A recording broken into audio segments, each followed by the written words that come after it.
Hey everybody, it is Wednesday night and it's time for Super Geeked Up. Yeah. All right, everybody. My name is Jeff. Thank you so much for joining us. This is Super Geeked Up, your live weekly geeky pop culture show. We talk zany geeky topics, play fun geek-themed improv games. Thank you so much for joining us. I see a lot of people already in the chat. So thank you to Necrodius, Chris, Lister's Mate, Michael, Victor, Tammy, anybody else I missed. Thank you guys. Really appreciate you joining us. I'm joined as always by my co-host from Sincere Sarcasm, Francis Fernandez. Hey everyone. How's everyone doing? Happy holidays. Woo! Yes, absolutely. And back for who knows how many times at this point. He's been here a bunch. So obviously we love him. We brought him back. It's from Knights of the Roll Table, Matt Messerman. Hey everybody, great to be back. Thanks for having me. Oh, the crowd's going wild. All right. Hey, finally applause. It's been so long.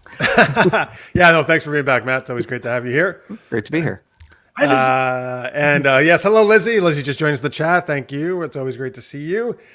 So, folks, we later in the show we're going to talk about who are the best geeky teams. So like Avengers, that kind of stuff, Turtles, whatever. Mighty Ducks. I mean, nope. They're technically a team in the cartoon. It's a movie, right? So that you could choose that. Yes, absolutely. No, they actually did an animated cartoon where they're crime fighters. It's weird. They're what? All right, we'll talk about it later. Fighters. All right. They're actual ducks. They're what? Yeah. Are you making this up? Oh, this is a Disney afternoon cartoon. Look at But they said it has nothing to do with the hockey team? Well, they play hockey. But they're ducks. But they're actual ducks that fight crime. Yeah. Did they wear skates while playing hockey? On their web. Oh, you know what? Maybe they didn't actually. I don't remember. I just remember them. Come on, Matt. Ducks can't skate. I know. That's why that was what I was upset about. I wish I was making it up, but it does. It's Mighty Ducks. We're also going to talk. They did wear. We're also going to play One True Pairing. So we're going to do some romantic matchups. We're going to do Super Chat, which is always a fun game where we take our dialogue from your guys' stuff in the chat. But first, we're going to kick it off with our first super geeky question, and Francis has that. The first question of today is, well, it's getting cold. It's getting a bit chilly. Maybe you want to go somewhere as a result. Maybe an island or somewhere warm, or maybe a beautiful winter destination that is so geeky you just have to be there. So what is the best geeky winter destination? And I mean, I guess you can interpret this however you want, folks. I was thinking fictional geeky worlds, but I guess you can choose a real one. You just want to go geek out there too. Would be a real world geeky winter. I wouldn't even know. Well, that's what I thought you meant. So I had. No, I'm interested now because I just thought of that. Like you can interpret it that way. I want to see what you're going to have to say in a minute. I immediately had two. All right, great. I can't wait to hear them. Hey, Alex, Flair John just joined us. By the way, Necrodius says, how do you not know the Mighty Ducks cartoon? You just lost geek points. So I guess we lost geek points, Matt, you and me, for not knowing that. I'll take it. That's all right. Alex says, the wall from Game of Thrones. What's the wall? The big ice wall that keeps out the wildlings and the baddies from the north. So, Alex, you just want to hang out at the wall? Frozen. All right. It's like the most miserable place in Game of Thrones is the wall. All right. Well, this is great timing for this question because we're getting our first, where I'm in upstate New York, we're getting our first snowfall right now. It's supposed to be a pretty bad one, actually. So it's good to think about. So anyway, Matt, I want to hear this now. What are your choices? Yeah. Well, I'm sitting here trying to pick out fictional ones. I guess this first one kind of works for both, but the Harry Potter's Wizarding World seemed like the perfect real world Universal place. Yeah. I mean, obviously I can't go anywhere right now, but if I could, like that place has a very wintry theme already. All the Hogsmeade, yep. Snow on them. Yeah. And then the other place would be New Zealand because you could go visit you could go visit Hobbiton. And it's summer there, so you get away from the winters. Either of those would work. Yeah, well, those are smart because those are real things you do, but also like they're in the movie world, they would work as well. Yes. Yeah, Hogwarts and Hogsmeade were definitely on my list, and they do, I believe, they do fake-ish snow during the holidays for the Harry Potter land. So I've only been in the summer, but yeah, that sounds cool. Yeah, they advertise for it like snowing, and they advertise for it like everything's snow capped, everything's covered in snow. The school's covered in snow, and like Hogsmeade's covered in snow. So it's pretty cool, especially if you're a Southern Californian and you don't really, go out of your way to the mountains to know what snow looks like. It's nice to see like imitation snow. Yeah. Now I will say, dude, the Hogsmeade looks like right out of the movies, man. Like they did a great job capturing like the exact feel of it. That's awesome. And I know you guys, I know in the one in California, you don't have this, but in Florida Universal, they have Diagon Alley too, which is amazing. Oh, they do? Yeah, you actually take the Hogwarts Express between Hogsmeade and Diagon Alley. You don't have to that's take so that cool. weird I mean, you can door. walk there. You can walk there too, but it's cooler to take the train. I was gonna say, is it like the secret door behind the Well, here's the thing. I think there actually is kind of like there is a secret entrance to Diagon Alley. Like you actually have to like kind of search for it. You can't just like find it really easily. Oh, that's cool. It's not like you have to like press a button on for it. Oh, but there's like it's kind of like you have to walk around this certain area, like, and you would easily miss it if you're not like looking for it. Can I just say a really weird side story that actually goes with that? There's apparently a secret pizza joint in Las Vegas at the Cosmopolitan Casino, and it's literally just a hallway into a pizzeria that is hidden. But the funny thing is, no matter how many times I saw people walking up and down this hallway, I still couldn't figure out where this place was, despite watching tons of people go into a hallway and come out with pizza. Like, where the hell is this place? I walked back and forth. I walked through the entirety of it took me about 45 minutes, and then I turned I just turn the corner and look, and I'm like, oh, okay. and I finally found this hidden pizza place. So yeah, I can imagine it's something like that where It is basically, yes. I kept seeing people go in there or come out. I was like, oh well, it's like it's a door or it's a room. I think this is Diagon Alley. It's funny. But it's amazing, man. Like, yeah, it looks exactly like it. They even have like whatever you call the dark part of Diagon Alley, like the evil part. And That's cool. Oh, I should know that. We did a Harry Potter studio tour when we were in England last year, 2 years ago, whenever that was. That's cool. And there was Diagon Alley there too. I always want to say diagonally and end up in the wrong part of it. That's what it is, right? If you put it together, it's diagonally. Well, that's what happens with Harry, right? He says it's slightly wrong and he goes diagonally. And yeah, it's the whole thing. I love a good plan. Let's get some choices here from the chat. Listener Debate wants to go to Risa for some Orion Slave Girls. Ooh, yeah, nice. Chad says Risa too. Of course, you don't. Risa is, yes. I mean, you can get lots of amazing things at Risa, not just Orion Slave Girls. You can just go to, if you're like, Picard, you just want to go and read and have, read your book and have people stop asking you for Jamaharan.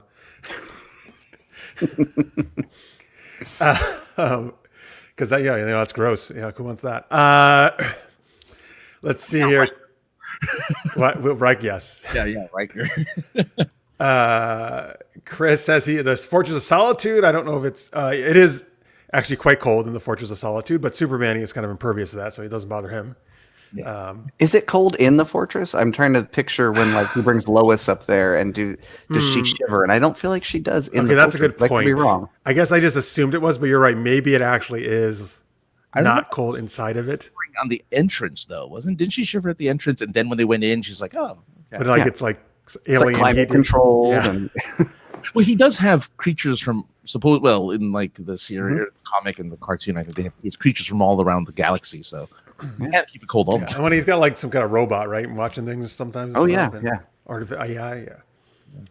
Tammy says, "Can't you visit the Shire in New Zealand?" Yep, and Matt was just talking about that. That's why I want to go there. Chris says the Polar Express. That's a good choice. Listeners says, was the pizza place owned by two guys and a girl? That's a show I remember. Thank you, Alex. Nocturne Alley. That's what it was called. Thank you. Let's see here. Necrodia says, no one wants to go to the SG universe with Jeffy Quinn and Lady Facelap and all the other bizarre things we come up with. Everybody wants to go there. I don't know what you're talking about. Let's see here. Oh, hey, Aiden, thank you so much for watching us. Star Wars and Hoth. That's one of my answers I was thinking of. I like by the way, your picture there. That's awesome.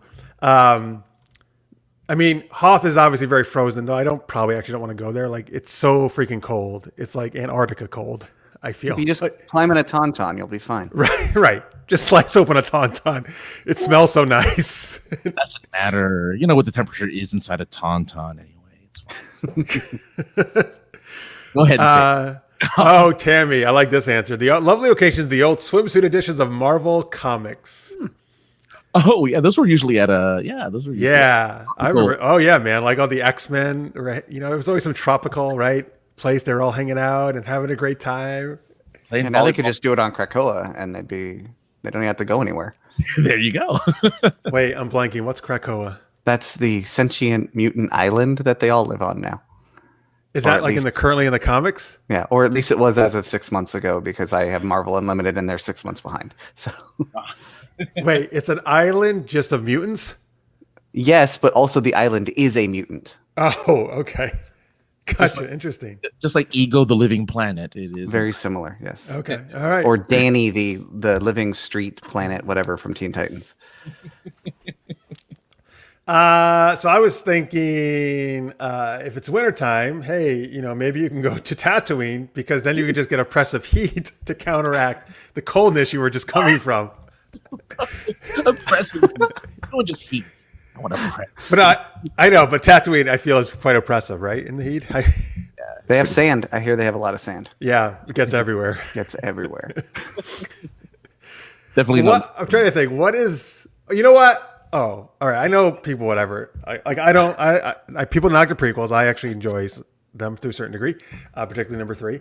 But Naboo, I feel, is like a great. It's a very beautiful planet, right? It's very temperate. I feel from scenes we see, like Naboo, I think would be a great place to go to escape the cold. Next to Coruscant, like Naboo's like the other livable planet. But Coruscant is all like it's like one big industry, basically, right? Planet, and like Naboo is like actually a nice, beautiful, pastoral planet with waterfalls and all that stuff. You know, The indigenous life on Naboo is a little. Oh, wait, yeah. no, that's not Naboo. That's Gungan. That's the Gungans, right? Yeah, well, but the they Gungans live on Naboo though. Okay. yeah. But they're underwater. Yeah, that's fair. Stay on land. I would So- go to the forest moon of Endor if I had to go to a Star Oh Wars. my God! Yes, you're right. Because I love Ewoks. I can't believe I didn't think of that. That's the best choice. Ewoks are adorable, and I love forests, so why not? You're right. We're gonna hang out in the treetops with their village. Be amazing. That would be, Ride yeah, some speeder bikes that were left over. You know, sure. the Ewoks are expert speeder bike pilots, as we sure said. they- I'm sure there's abandoned ATSTs around there somewhere where you can just kind of hop in and walk around. Right. They know. Yeah. They do that too with Chewbacca. Look. These Ewoks can do everything, man. They are versatile. They are a That's versatile. why I always try to argue why they were so essential to taking down the Empire, and everybody likes to like rag on the Ewoks. Not everybody. Like half people do. Half love them, half hate them. I feel like. If they were older when the third movie came out, then They they didn't probably like it don't then, like right? Yeah. If Yeah, you were see, a I kid was the when it right came age. out, I was yeah, the right same. age. Yeah. Let's see here. Oh, Tammy says, I bet Alderaan was lovely before Grand Moff Tarkin showed up. Oh yeah, although it was great. Actually, I think it was. Yeah, I think it actually probably was a very nice place. They always had a blast. Alex says, stick me on a boat on Camino. This actually makes total sense because Alex, that's his job is actually he works on research vessels and he's out to sea for months at a time out of San Diego. And Camino's like just basically one big ocean, right? Yeah, but did you see it in episode 2. 2? Was it 2? When it was just like the waves were. Yeah, but dude, I'm with him, man. I love a raging, like when it's pouring out and the ocean's raging. Like I love just to go on the beach and watch it. When nobody else is there, I'll stand out there and just watch it. We supposed to be on a boat in that. Like, Yeah, but Camino has that area, that base you can sit in and watch it. watch the long neck people. Yes, you're right. And hang out with the clones. I like that I tried to stretch my neck like it was going to go anywhere. Did literally nothing. I sat up slightly straighter. Chris says, I could use the beach right now. It's so cold here. Wait, Chris, it's cold in Baton Rouge. That's Louisiana, really? Interesting. It's I mean it's hot, it's California cold. You know? Yeah. All right, guys. It's snowing here, so 40. it is not. I'm wearing a hoodie Stop it. inside, and I'm in San Diego. So I have 2 layers on. I'm wearing t-shirt and shorts, and my that's heat because is you not probably on. have the heat. Oh, really? Oh, you're just East Coast guy. Yeah. Actually, I don't know if this. I must be getting heat from the apartment building. I'm assuming because like I rarely have to turn my heat on. Like it's actually well insulated building. Or maybe it's so poorly insulated you're getting the heat from other. Well, that's it. No, well, I think the thing. Yes, I'm getting the heat from the hallway. Obviously, I feel in other places, right? Yeah. Yeah, Jeff has just stripped out all the insulation from any adjoining walls to his neighbors. So they can heat my place.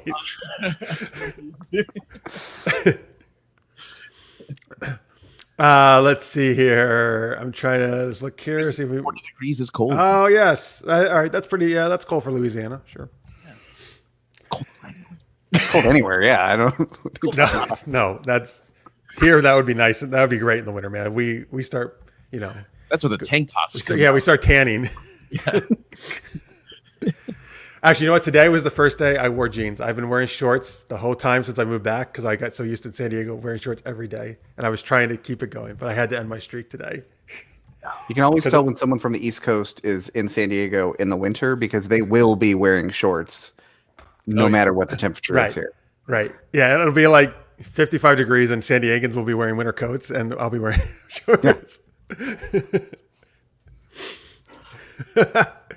All right. Oh, look, the Tammy knows it. Wisconsin's even colder, man. Yeah, she's doing a cookout. That's the way to do it. It's just a barbecue going. Well, It keeps you warm too. yeah. And get the good food. Oh. Speaking of barbecue, the McRib is back. Is it? Oh, they only It do that is, for limited yeah. times, right? Yeah, but this is the first time it's out nationwide at the same time. That's like the big deal. It's like, this is the first time ever we're introducing it to the entire United States. Oh, they used to do it in locations? Yeah, they used to time it based on location. So they get it for like a month here, a month there. It's like, All right. I've never had a McRib. It doesn't really look that appetizing to me. So You're not Look, missing anything. it's pork in the shape as if they had actual bone in it, but there isn't bone in the ribs. Yeah. It's Oh, I It's hope essentially a Play-Doh model of pork. Like you take Spam, I guess, and shove it into a Play-Doh mold and then cover it in barbecue sauce. Mhm. That's it. all right. Well, hey, Lister's mate's puppy is loving the snow. Good. Yeah, dogs love it. That's good. Dogs love snow. Yeah. His puppy, by the way, is named. He kindly named it after the character in my show. So it's called Captain Amazing, which is one of the characters in my Super Knocked Up show. All right, there you go, to Crodius. Yes, cookout in February. Love that too. It's great. All right, there we go. That was the geeky destinations. Or any we missed? Anyone you guys want to throw out that we didn't hit? We got a lot of good ones. Yeah, we did. All right, good. and they were all reasonable. Yes, that's good. All right, we're going to play our first game here called One True Pairing. This is where we are going to take some fictional characters from certain fandoms or universes, and we're going to have to argue why they're going to be the best romantic pairing with ones we take from the chat. Actually, we probably will try to take all of these from the chat. So Matt suggested we do Marvel characters. So I think that's a great suggestion. Yes. So folks in the chat, why don't you start throwing out any kind of Marvel character you want? It could be from comics, the MCU, movies, cartoons, whatever. It doesn't matter. Throw those out there. We'll each select one of them as our character, and then I will randomly pick a fourth one, which we will each have to argue against. Obviously, these get usually pretty zany and ridiculous, and that's the fun of it. I see right off the bat She-Hulk from Lister's mate Jennifer Walters. My favorite. All right. Oh, good. You know what? I love She-Hulk too, but I've done it before, so you get She-Hulk then. All right. All right. Oh, look at this. Mark said the same thing. All right, so that's great. I'm going to take Jubilee because as Necrodius Jubilee is one of his favorite characters, and I also love Jubilee, even though sometimes she gets ragged on. Is the Collector the Guardians person? Yeah, played by Benicio del Toro. Yeah. All right, that's who you get, Francis. Okay. Listen, I'm taking them how they coming in. All right. That works. And we're trying to up with the Scarlet Witch, which is the next name that came up. Well, yeah, I was seeing if we're gonna get a couple more just so I can randomly do it, but if not, we'll do for sure. Groot. Yeah, I say Groot. Which Groot, by the way, which rhymes with Woot, sort of, which also came in. All right, and by the way, thank you everyone for watching. Thank Mark, welcome Marks. Thanks for coming on here. All right, okay. So we got Scarlet Witch, Groot, and Gambit as. It has to be Gambit. All right, fine. If you, I'll go with that. If you wanted that badly, sure. He's the heartthrob. You got to go with him. Yeah. All right. Plus, it allows for potential accent from. Oh, I see. I see why you wanted it. My amazing Cajun, not Cajun accent. Oh, I thought you were volunteering, fans. I didn't realize it's a Jeff thing. Oh no, I want to hear you both do this. Oh. That's right, Acrodius. Let the good times roll. By the way, Acrodius, because he always put that in. I want to know, Acrodius, do you know any other French except that? Hey now, you know, voulez-vous coucher avec moi? Oh, all right. Do you know any besides those two? Parlez-vous français? Yes. Je m'appelle Necrodios. By the way, Squirrel Girl would have been good too, Chaz. Thank you for that. Yeah. That's next round. No, we're doing different characters next round. That's right. All right. Anyway. All right.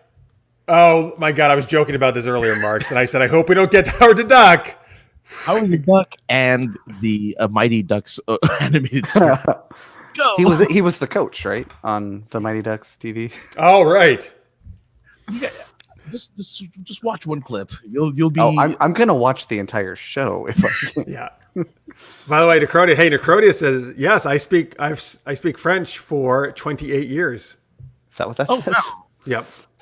I actually did take French. I actually did take French. What is my is it my pen or is that really crayon? My pencil is yellow. Yellow? I would assume that's yellow just because of jaundice. Yeah. Oh. Mon crayon is brilliant. Together, if we just It is my second language. All right, Necrois, I am impressed. I will never doubt you again. Bon. Good. That's what you know. Good. Very nice. All right. Anyway. All right. So here we go. Matt's got She-Hulk. I got Jubilee. Francis has the Collector. We have to argue why our character is the best match with Gambit. So we'll start with She-Hulk and Gambit. Matt, take it away. All right. I'm just spitballing here, but She-Hulk, she's versatile, right? And Gambit's a bit of a player. We all know that. I mean, he's committed to Rogue, but if he's gonna move on from Rogue, he's gonna have to find someone that he wants to stay with forever. And you get that with Jennifer / She-Hulk. She can be her normal looking self. She can turn into green. She can get really angry and be like really buff. And bonus, he is never gonna cheat on her because she would kill him. She would definitely beat him up, yes, very badly. And he likes brunettes, so. Oh yeah, he does. Yeah. You're right. All right, I'm very excited for the She-Hulk series. By the way, me too. And Tatiana Maslany it's great casting, and potentially Matt Murdock. Oh, really? I hadn't heard that. Well, Matt Murdock's going to be in the show. Well, because he's already been cast to be in the new Spider-Man movie. Wait, has he? How have I missed all this? Do you mean the one from the Daredevil series on Netflix? Yeah. Oh, awesome. That's good because she needs a lawyer to play off of. So he's going to be in the Spider-Man movie. Did you say? Yeah. Defending Peter after he gets outed. That's the theory. Is he's going to get defend Peter? Wow, that's the first time they're kind of going to do the Netflix characters in the movies, right? Finally. Oh, the incident in New York. What are you talking about? The incident. Yeah, the big guy was there. The big green guy was here. And all right, Jubilee and Gambit. So I just realized for the second time in a row, because Francis and I did this once you're pairing as part of a special Dragon Con thing a few weeks ago. Yeah. I once again get an underage character. That's my choice. So let's pretend Jubilee is 18 years old. Okay. Well, that's right. We had Kim Possible, and that's what they brought off the other side. It was like, oh, she's too young. I was like, thanks a lot. Well, Jubilee is of age and has a child now, so you're. Oh, she's an adult now? Yeah. Okay, great. Thank you, Matt. I'm all good then. Great. I had no idea she had a child. She was a vampire for a while, so. Oh my God. All right. I don't know what's happening in comics. All right, Jubilee and Gambit. Listen, they've been X-Men together for a long time. Jubilee started on the X-Men when she was a teenager, so she grew up on the X-Men. She grew up with Gambit, right? They're very close. And I hate having to argue against things I love, but I'm going to do it. So listen, obviously Gambit and Rogue are great, right? But listen, they're on and off again. They got kind of a rocky thing. She can't touch him. She's going to put him in a coma. That's a big problem, all right? So Jubilee doesn't have that problem. And listen, the only thing that's going to happen when there's going to be fireworks in the bedroom, right? All the time. Lots of fireworks, not just the ones coming out of her hands. So sorry, I could not do it. Well, there's an image you just painted. Thank you. I didn't know she had that secondary mutation. That was news to me. All Yeah, right. look, it comes out of lots of areas. Comes out of her butt now that she got older. The vampire power. Vampire.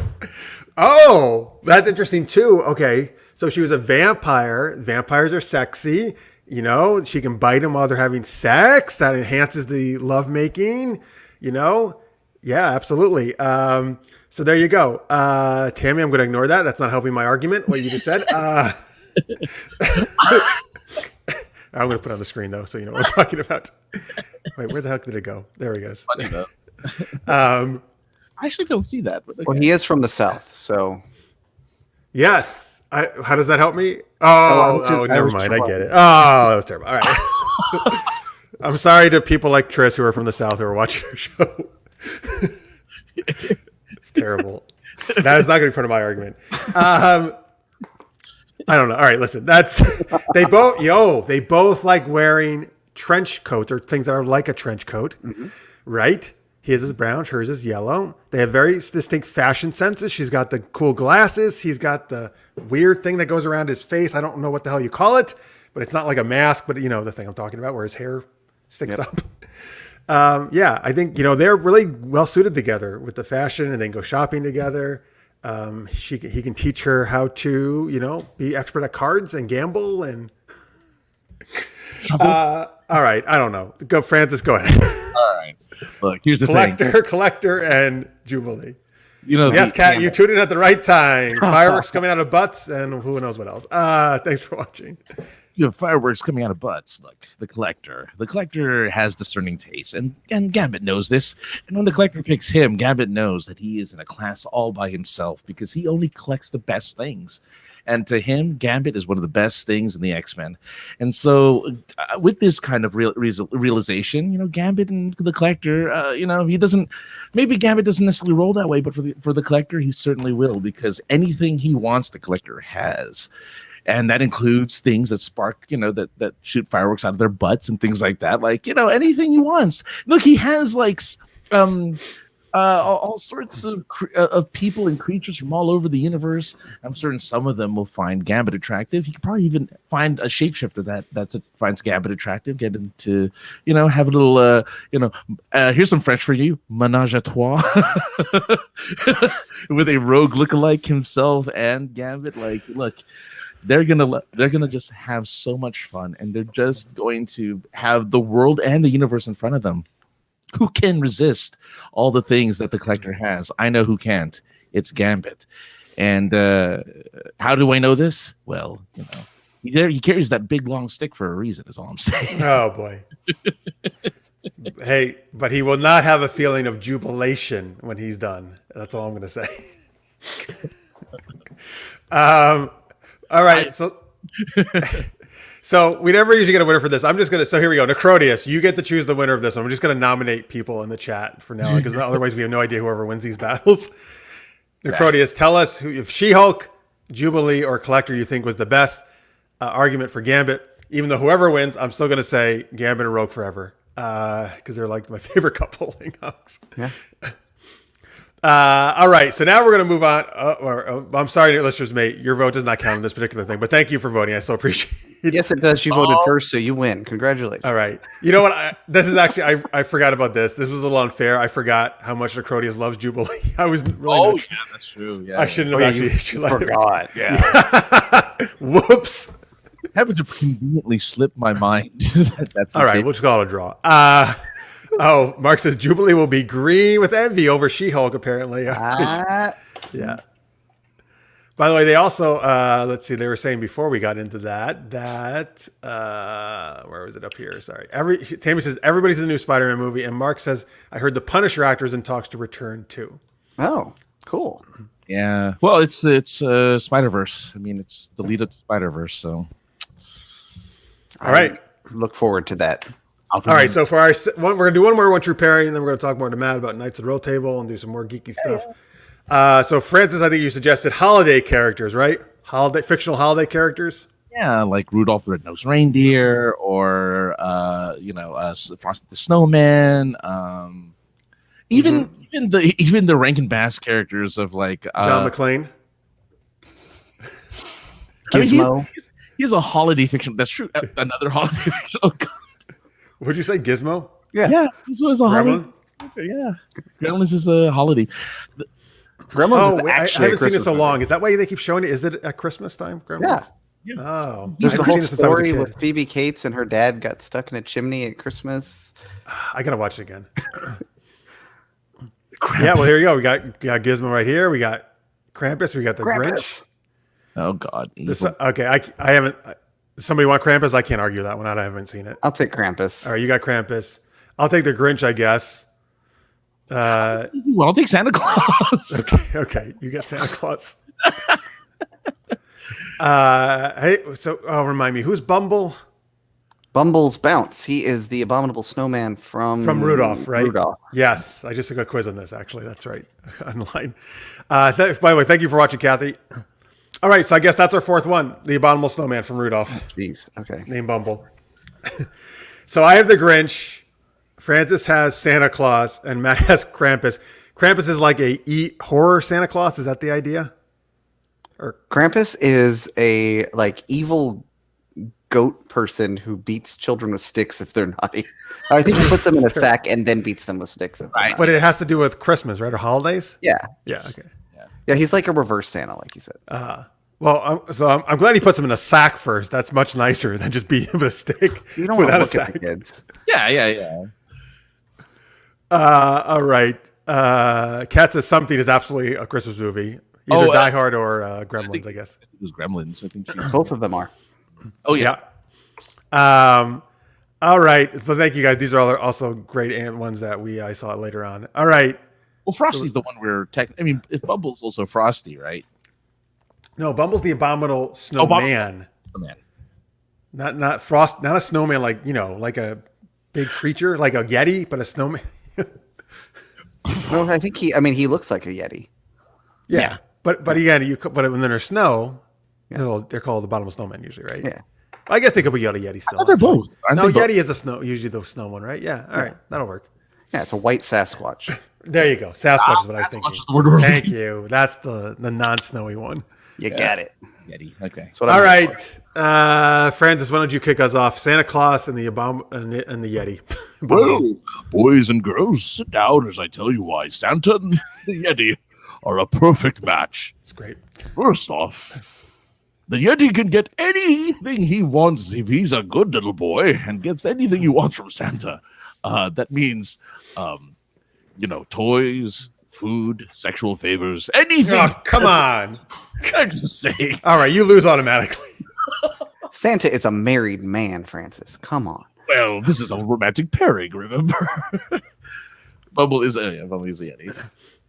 Also, if ever Santa wanted to start a podcast, he could always use a Yeti. Because Like this. Sorry. So that was a deep cut, folks. Yeti is the microphone I'm using. A little podcasting humor there. It's a pop. Yeah, that's for the podcasters only, apparently. But no, I mean Santa is a jolly man. He's infallible. He's the nicest man in the world, pretty much. I mean, even though he does give coal to the bad boys and girls. The Yeti, what bad can a Yeti do? What bad has Bumble ever done? I say nothing, and therefore the Yeti and Santa Claus can have a wonderful, loving friendship, minus the sexual favors, but including a lot of lovely candies, foods, and anything the little Yeti's heart desires. All right. So I got to share some comments here. Sorry, guys. Sorry. First off, Tammy says, my cousin is terrified of the Bumble, so we used to hide him in the Christmas card photo of the kid. That's funny. Nice.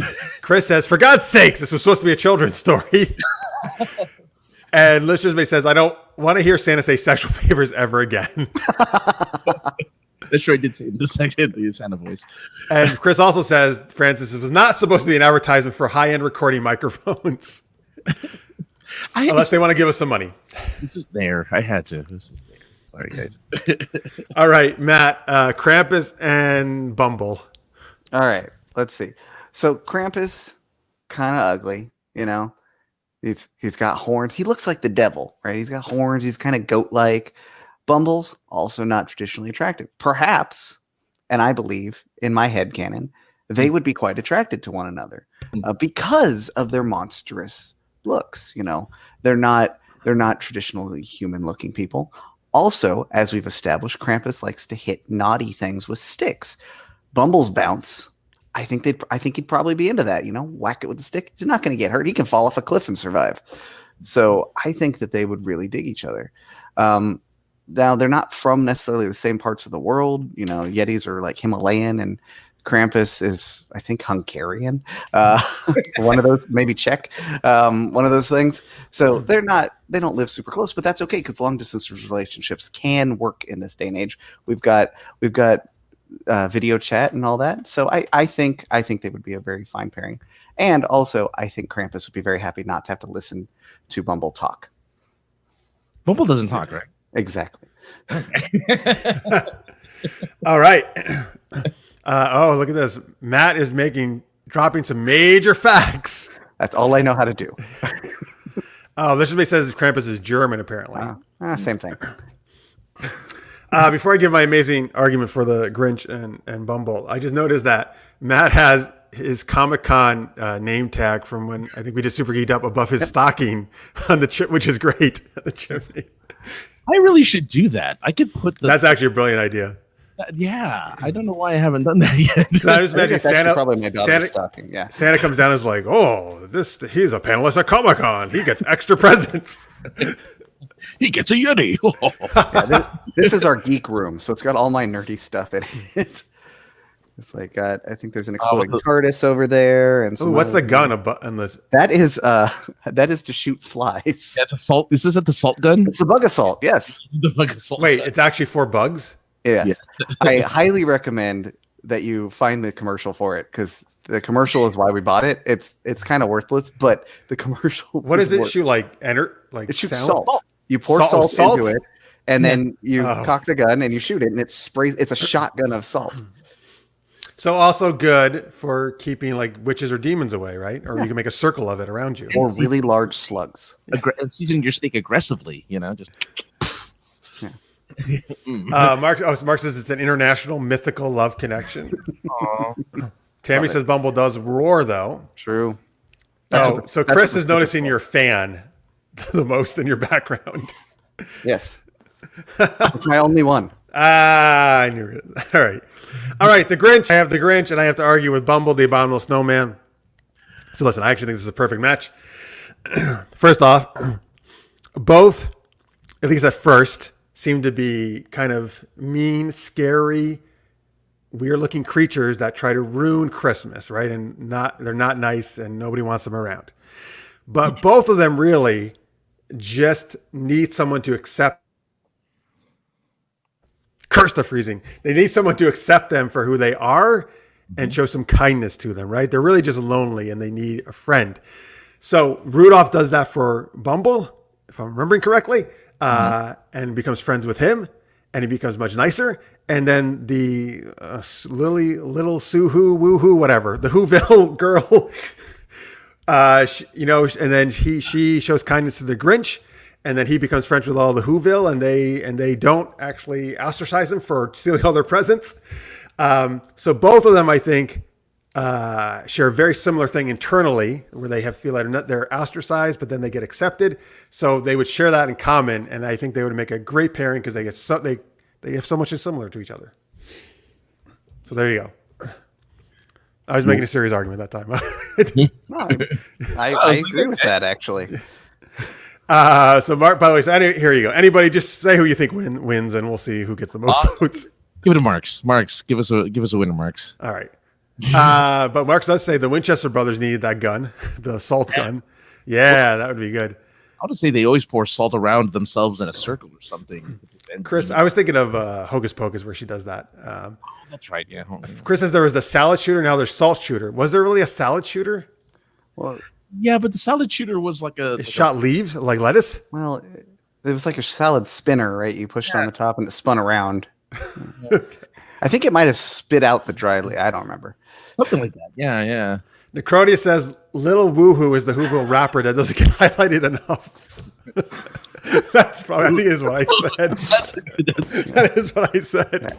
Yeah, the little girl is Cindy Lou Who. Yeah, Little Woohoo though is her. Listen, is that's rapper. her. I love it. That's her rapper name. You're right. Yeah. I'm just trying to get her some, get her nose so she sells more, Some cred. more LPs. Well, so Mark says the Grinch and Krampus should ruin the game and fall in love with each other. Oh, well, that's a totally different. That's kind of true, actually. They're both again the ruiners of Christmas. All right. Oh, but Kathy says Grinch. Mark says the Grinch. Oh my God, I won. Oh, I agree. Okay. The Grinch. I think you had the best argument, Jeff. Yes, thank you. All right. Who? Oh, Yukon Cornelius saved the Bumble. Who the hell was Yukon? I haven't seen this in a while either. Apparently, He was the lumberjack guy, right? Lumberjack guy, yeah. Yeah. And then there was the little elf who wanted to be a dentist. Oh, that I remember. Yes. I want to be a dentist. Whose name I want to say is Dennis, but I don't think it is. I think Something Dennis, who wants to be the dentist. yeah. Dennis. I want it to be that, but I don't actually remember. Little Dennis. Yeah. Little All Woo-Woo. right. Listener says salad jitters were famous in the 80s. Oh yeah, just like with those, Tupperware. Everything was Tupperware back in the 80s. Yeah. Well, Tupperware's still around today, Really, I haven't seen Tupperware in forever. Oh my God. My sister and my mom always give it to me when I take food from their places. They give me in Tupperware. Oh wow, okay. You haven't seen Tupperware?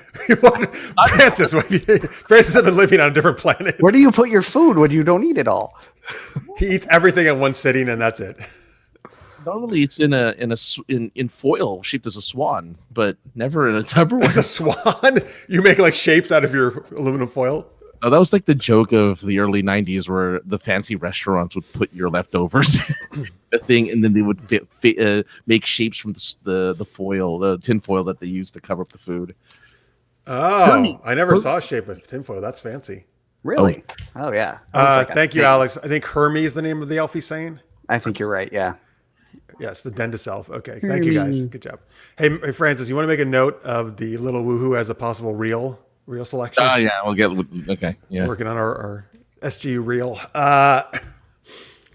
All right. We're about 42 minutes in, Francis, Okay. if you want to time. Or it probably came about 41 minutes when we did it. I'll do All 40. right. 41. Chris, I think he's heard of Tupperware. He just thought it didn't exist anymore. No, I know what Tupperware is. Because there used to be Tupperware parties and people would go to people's houses and sell you Tupperware. Are And you I'm like, aware of the concept of burping the Tupperware? Yes. Oh, I knew Oh, the when you burp- like lift it open it. Yeah, you like press down in the center, lift up the edge, and like let out some air. and it, Seal in the freshness. feeling the freshness. Exactly. All right. Chris knows all about Tupperware parties. Yeah, nice. Me too, Chris. And then LaCroix says, great. A new member of the SG universe is Little Woohoo. Mm-hmm. We should actually make a whole list of all the characters that have been like Lady Face Slap that have been created on the show. That face slap is before my time, though. I'm pretty sure. Yes, but really got featured recently during your time. Yes, that's true. Yeah. Sorry, Matt. So Matt, we are approaching our 300th episode, so we're working on like congratulations. certain. Yeah, we're trying to find clips and stuff to show during that episode, and we may bare our bodies a la the movie 300. All right, you're the only one who keeps saying that. No one else is asking for that except you. I'm just saying. Six pack, come on. We'll wear rope, We need a lot more time, Francis, than we have to do that. Yeah, that's true. All right, that was One True Pairing. Thank you, folks, for those great suggestions. Thank you very much for watching. We're gonna do super chat later on, where we definitely need your help. That's where anything you put in the chat, we're gonna say it. I shouldn't have said that, but that's basically how it works, more or less. We're going to tell you about a special episode we have coming up this Friday as well. And we're going to talk about, best teams. That's right, fictional teams or geeky teams. All right, but let's talk to Matt. In case you haven't seen his other appearances on the show, or it's always good to have a refresher. Tell us about Knights of the Roll Table. Thanks. Yeah, Knights of the Roll Table. It's a real play D&D 5e podcast. We get together. Several people we all met through an improv theater in San Diego, and we've been playing together for years in that form. And we a couple of years ago started playing D&D together, started recording it. It's a real play, so it's actually us playing, but we do edit it down so that it's a little, take out a lot of the pauses and whatnot. And we just launched our 4th season very recently, and our holiday episode is coming out, which is special for me because it is the first time I have ever DM'd on that podcast. Nice. And in fact, for anybody who has ever actually played D&D before, because I've only DM'd for some people who don't really know how to do that before. That's really interesting. And it's amazing that last segment that we just did here ties in very nicely with the holiday special because it takes place instead of the island of misfit toys from Rudolph the Red-Nosed Reindeer, it takes place on the island of misfit adventurers, which is a place that I made up for that. Oh, that's perfect. Love it. That should be dropping next week, the week of Christmas. So check it out. Awesome. I actually last Saturday for an off-stream thing. Actually, with Tammy's in the game that I run. We actually did a Santa Claus holiday theme thing where the characters they were all teenagers. It's called Young Centurions, the game, but they had to basically save Christmas, so that was fun. And there was a Santa Claus doppelganger. But let me ask you. So you've already recorded the episode, right? Yes. Okay. So how was it? How was it DMing? It was good. It was harder than I thought it would be. I've heard the first half of the recording at this point. I feel like that went really well, and I feel like I kind of lost steam near the end. But I think it worked out well. It's interesting DMing, trying to get I have so many ideas but trying to not force people down a certain path and still get my idea in and not overwhelm with too much stuff. Right. And I just remembered we were talking about foil swans earlier. One of those is also in the podcast. Oh my God. in that episode, very, very briefly, but wow, I can't believe how much stuff that just randomly came up today was in the podcast. Yeah. That's nice. That's awesome. Yeah, let's recreate the episode by the end of the show. His name is. You find yourself on the island of misfit. Tammy says, "Is Alan Quartermain on the island?" Because he's an event. Yeah, that would have been from the League of Extraordinary Gentlemen. That's Sean Connery, right? He's his own character, I think. Yeah, because that took a whole bunch of different literary characters together, right? Mm-hmm. So where's Quartermain originally from? Like his own series, or? Yeah, he has a book series, right? Or comic book series? Maybe? He's like a pulpy hero, right? I feel like I should know this. Tammy will tell us, I'm sure. Yeah. Chris says, all right, no problem, Chris. Thank you for watching. Appreciate that you hope your interview tomorrow goes well. Thank you for watching, sir. Good luck. And then Listeners May says, you thought Matt was John Lovitz from Saturday Night Live. I have heard that before. Only from your audience, though. Yes. Jeff. Well, it was Listeners May before, probably too. He always says the guest looks like someone. He always finds someone you look like. So. I've gotten that before. Thank you. That's my John Lovitz impression. That's actually pretty good. Yeah, it was good. It was good. King Solomon's Mines is apparently the book. Oh, yeah. From 1885, H. Rider Haggard's King Solomon's Mines, and then the one sequel actually that has Alan Quartermain in it. So yeah, he's the main character of that film or that book series. I guess. Yeah, I was just a kid when that came out, so. Back in 1885. The book came out. Yeah. Oh, Matt's a vampire, apparently. Pre-printing press. Just like, well, I guess we're going to have to write it 50 times. Oh, Kathy says Quartermain had a few movies as well. Oh, all right. Thanks, Kathy. Which, if you know, like when did they, like what decade or around when did they come out? Like, yeah, that'd be kind of cool to see who played Alan Quartermain. Yeah. I feel like maybe I've seen actually part of one of them. I don't know. I'll see what she says. It would have been really cool if it was Sean Connery that played him. And that would be amazing. That's a series that needs to be rebooted and done well this time. I think it had so much potential. Which League of Extraordinary Gentlemen? Mm-hmm. And it didn't quite. I agree. I don't think they didn't have access to all the characters that they wanted to bring in, and it almost worked. Minus the car that had 8 wheels. 3 in the front. They had 6 wheels. They had a car in the League of Extraordinary Gentlemen, and there were 3 tires in the front. I don't know how that car worked. And this is, of course, pre-automobile, but for some reason they had a fancy car with wheels in the front. I do not remember which that. character's car was it? I don't remember. Probably Quartermain's. Yeah, probably. I'm surprised. All right. I agree with you, man. Like, I think that's an excellent assessment of that movie. Like, yeah, just didn't quite get there. What is it? Like, I don't know what you're reading there. I was looking at a picture of the car. It's weird. Oh, okay. It looks like a Rolls Royce, but with extra wheels. Yeah. Just so strange. Just so unnecessary. But anyway. So in Knights of the Roll Table, is it always a continuing campaign? Like, have you been doing it for all 4 seasons now? Like one campaign, or It's the same universe, and we often have characters kind of go from one season to the next. So, for example, the character behind me, right there he is. That's Celius. He shows up near the end of season 1 and then is all the way in season 2. But then I play a completely different character in season 3 and 4. So there's some continuation. We hold some stuff over, but really at the beginning of any season, you can just come in at that point, and it's a good starting place. So we're only 2 seasons into season 4, so now would be a great time for people to start. awesome. And then they can go back and listen to tons of extras.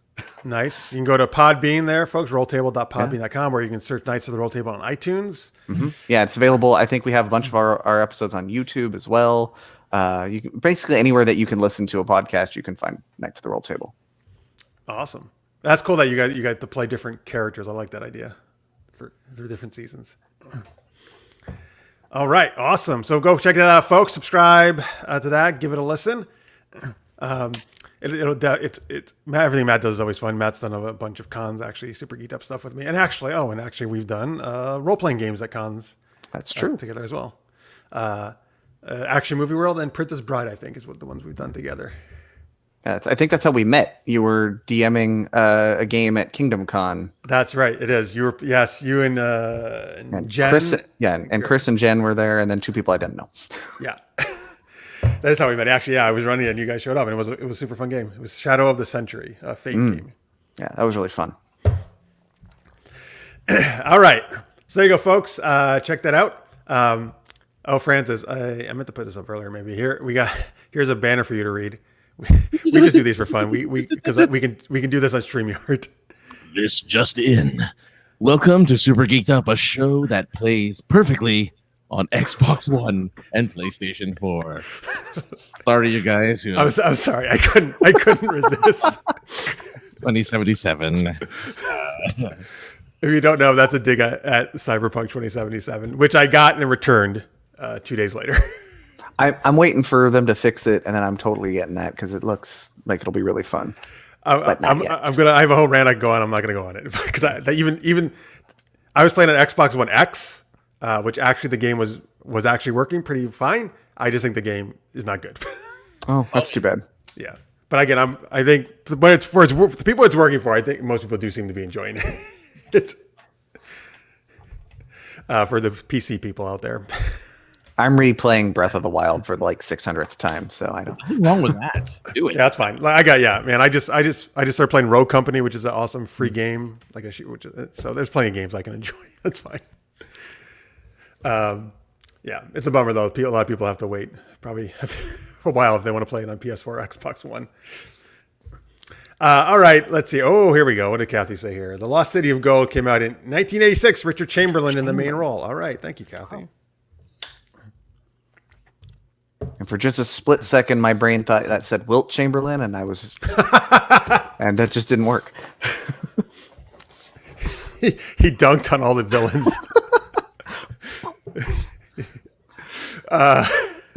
I made a sports reference. This is a banner day. Necrodius. Yes, obviously video. So Necrodius, I guess you could try a couple things. You could go to Redbox, I suppose. Or you probably just want to wait. You're right. You probably just want to wait. Just wait. Until the bugs are worked out. Months. It'll be fine. Or you could get it, play it for a day, and just return it. That's Go through the hours of customizing the character you'll never see.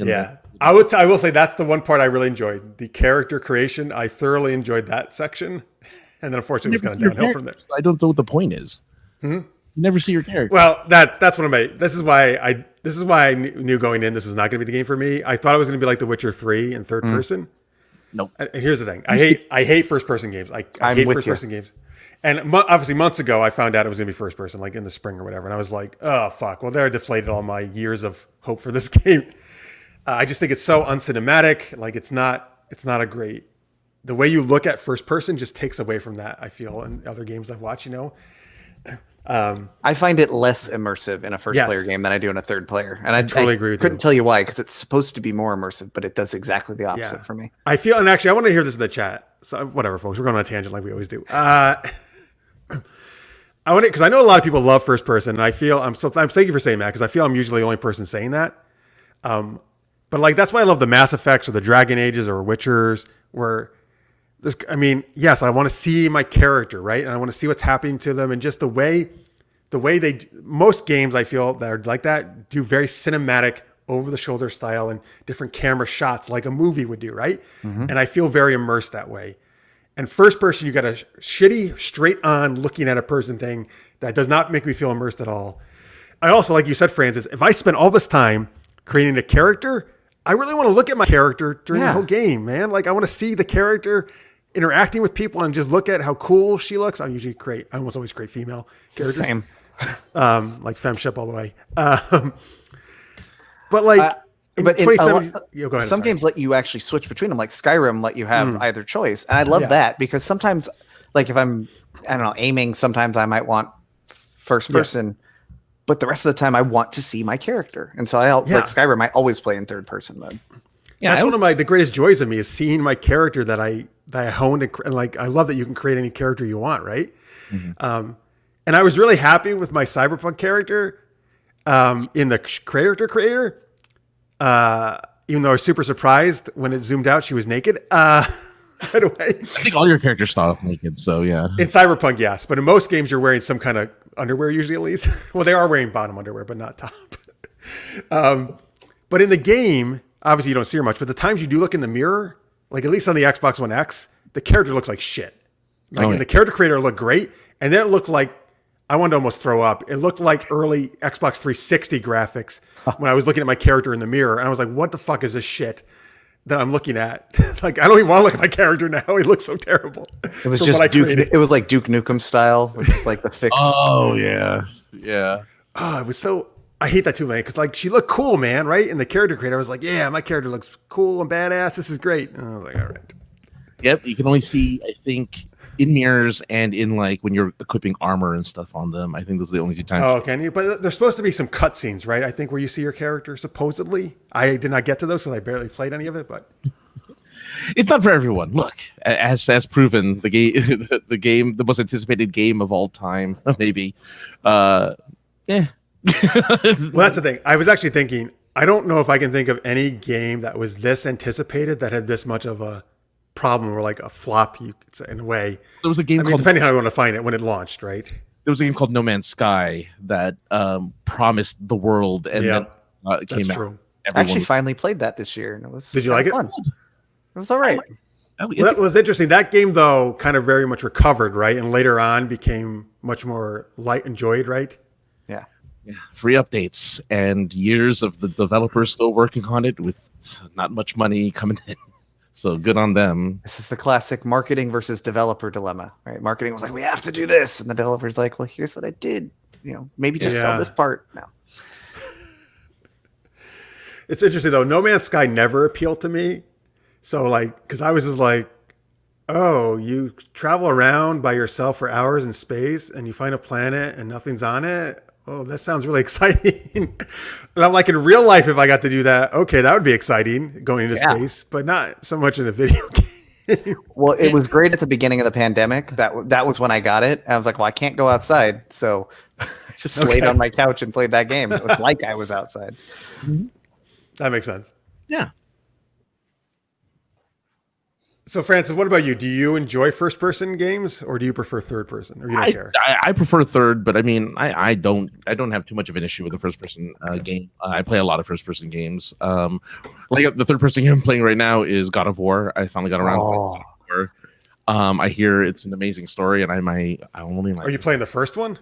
No, for the PlayStation 4. There's the most recent one. Yeah, where he has a son. Yeah, so good. That was the other game I played right at the like 8 months ago or whatever. I played a ton of it. That was great. Yeah, I hear it's just, it's so heartfelt and you get to actually feel for a character that you never cared about before. And it's like, okay, I'll try this. And I've been sucked in. I love it. I've only gotten a few hours into it, but it is, it's getting really, really good. But that's third person, and you get to see everything. And you get to see his reactions. You don't have to pan out to see him interact with his son. And it's like, Do you know who does the voice of Kratos? no, I don't. Who do please? I should know Watch about Stargate. Yeah. Teal'c. No, really, Christopher Judge. Uh-huh. That's so cool. And then once I knew that, I couldn't not hear it the entire time. I've been rewatching Stargate recently. Neil. Actually, We're that's hoping to great. introduce my daughter to it. Actually, that it's like next in our queue of things to introduce her to. Stargate SG-1. Okay. Nice. Good choice. Yeah. But Cool. All right, let's see here. So I guess I don't know. Listener says he can play first-person games, but they tend to throw my inner ear off. yeah, sometimes first person games get you dizzy. Get you nice and dizzy. Chaz says I can play them, but badly. I'm also not very good at them either because I rarely play them. Like I'm not really into all the first-person shooters. Crony says I like third-person except for shooters, but I wonder how World of Warcraft would be if you played it in first-person view. You can. You can? Yeah, you just have to zoom in all the way and you go from But generally, it's a third-person game, right? Yeah. But you can. Okay. I did the first-person view just because I wanted to see something up close, right? Like as close as I possibly can, and then I'll zoom out. But yeah. Jalou, welcome, Jalou. No problem. Thank you for watching us. He said, "Are there second-person games?" It is kind of funny. Like, how would that work? I feel like I have played one. I'm trying to remember what it was. It was like a text adventure, but it always addressed you as you. As you? Okay. Oh yeah. Like I play some there's these cool some story app games you play, and it'll like you. Yeah, it'll call you. Yes, Mark is a big SGU1 fan. All right, very nice. All right, here we go. We'll move on from Cyberpunk. All right, let's see here. The Stanley Parable is kind of second person, Alex says. So yeah. It's the narrator, and then you can either do as the narrator says or not do as the narrator says. And there is an achievement in which you have to put the game down for 5 years and then come back to it. And you get an achievement for that. What? That is actually how I tend to beat games. I tend to get right up to the end, and then I stop playing because I don't want to beat it. And then I come back many years later. Wait, are you serious? Do you literally have to not play the game for 5 years? Yeah, they say it's I think it says go outside and something like that. Like I think that's the achievement is you should go outside or something like that. And it's literally you don't touch the game for 5 years and there's a count. And then you can ridiculous. Come back to it afterwards. I mean, it's that silly type of game. It's that kind of weird, let's make it quirky. It's fun. All right. All right, folks. Let's see. Let's do our Patreon thanks here. We like to do that in the middle of the show. We do. Oh. No, sorry. You were excited to do it. That's good. I was going to say thank you and all our Patreons, not just the ones we're going to mention right now at a certain level, but everybody, we so appreciate your support. Remember, folks, you can go to patreon.com/supergeekedup. If you'd like to support us, any level, any amount is super helpful. If you do $3 or more per month, you can join our after-hour show where we do extra content about 30, 45 minutes right after this main show every Wednesday night. And then we do our special fandom episodes. We actually did, what did we do, Francis, a couple weeks ago? For fandom, we did 80s fantasy movies. We did. That was a lot of fun. And we're to this Friday. We're going to do a special thing. What are we doing? Well, if you're all interested in watching a movie that has escaped a lot of people for probably very good reason, it is the Star Wars Holiday Special, and we're gonna do commentary on the movie. We're gonna watch it live and do some commentary as we watch live, so you can join us here. Well, I guess here. yeah, supergeekedup.com or YouTube. The YouTube channel Super Geeked Up you're watching right now. We were all gonna play it together and watch it together and get to watch the Wookiee Life Day. Put on some VR goggles. I'm not going to say anything else. No, because this is maybe my first time. I don't want to know anything else. Surprise. So, folks, we originally were going to do that at 10 p.m. Eastern this Friday. I'm thinking now 11 though. If you are a Patreon at that level, $8 or more a month, let us know. if there's a better time for you, we'll accommodate you for that. But that'll be this Friday, either 10 or 11 p.m. Eastern. And again, $8 a month or more, I get you that. But Francis, who are our super shout out patrons? Yes. This is a super geeky thank you to our super shout out patrons at $10 a month or more. Now, this one goes out to our Santa Claus themselves. It is Maria and Justin Duran from Kelly Brand. Of course, there's also our Chris Kringle, Mr. Craig Allen Poole. Where would we be without our Père Noël a la Rachel J? Or maybe our Papa Noel a la Victor Snyder. Or maybe you're looking for our Weihnachtsmann, a.k.a. Christmas Man from Ariel Strauss. Or maybe you're the Babbo Natale, a.k.a. Daddy Christmas in Italian. Yes, Daddy Christmas, Nicole P.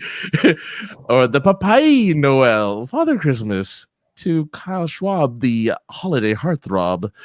And then there's Dech Moros, the Russian Grandfather Frost for you, Kat Bradford. And then, of course, Noel Baba to you, Zendria. Sweaty Makolaj. Wait, Mikolaj. The Sweaty Mikolaj for Jalou. And Cethos, well, there is the greatest Santa of all is you. So thank you very much, everyone, for your continued patronage as Jeff disappears because I was reading a list. Did you read off Popo Gijo as one of the holiday? Is Popo Gijo a version of Santa? I only know it from the Santa Claus when he's listing off when Tim Allen's character's listing off all his different names, and he. Oh wow! Popo really? Gijo is, and I don't know what that is. That is permanently embedded in my brain. Well, this was for you, Cethos, Popo Gijo, which hopefully is Santa and not like some like other thing that we don't know. It's some evil thing. Yeah.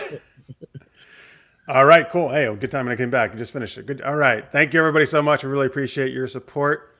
Thank you, everybody, who's watching, of course.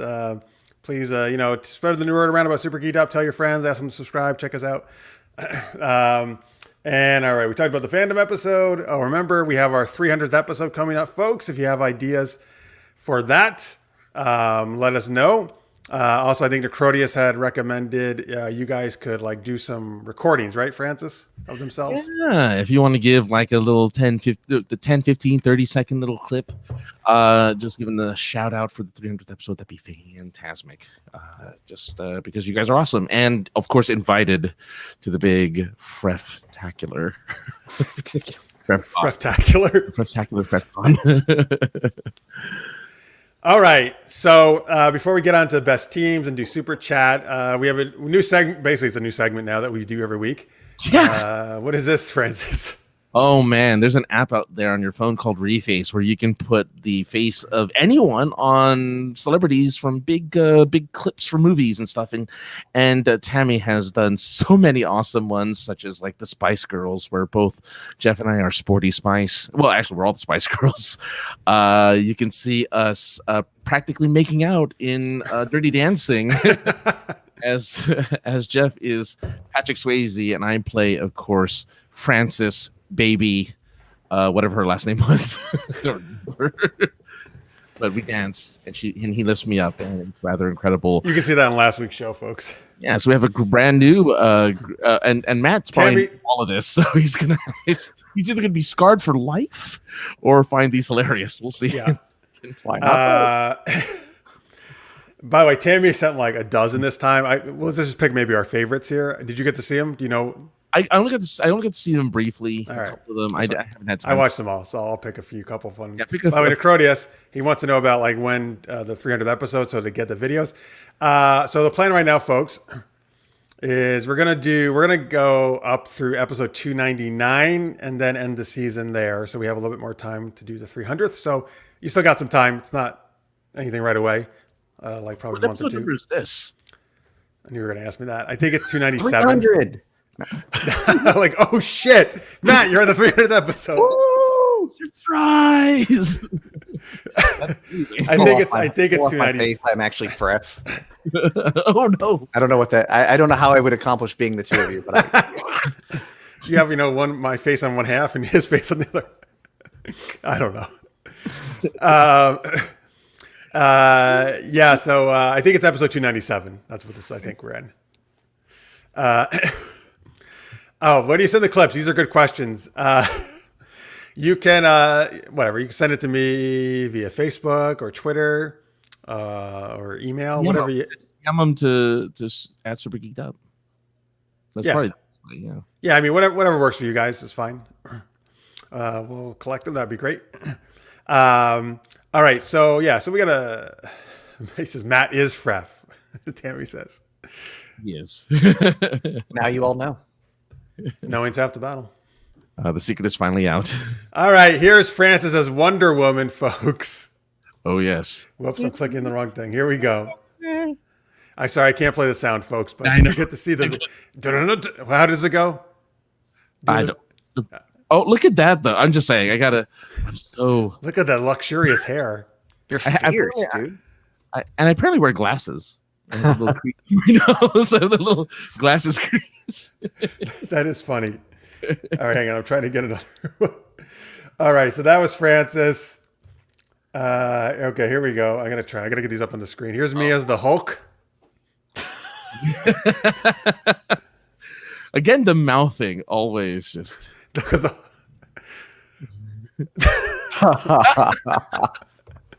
don't know why that one was so funny. Actually, wait, does he wear glasses at some point? When he's Professor Hulk, I believe so, yeah. All right. Hang on. Oh, wait, I got to show this one, Francis, because I thought you were so sexy in this one. Oh, anything that makes me look better than I do now, I'll take. I mean, you're normally sexy, but here you are as Thor. Oh, man. That actually just looks like... Oh, okay, now I can see it. Now, yeah. But that... Oh, yeah, look at that, man.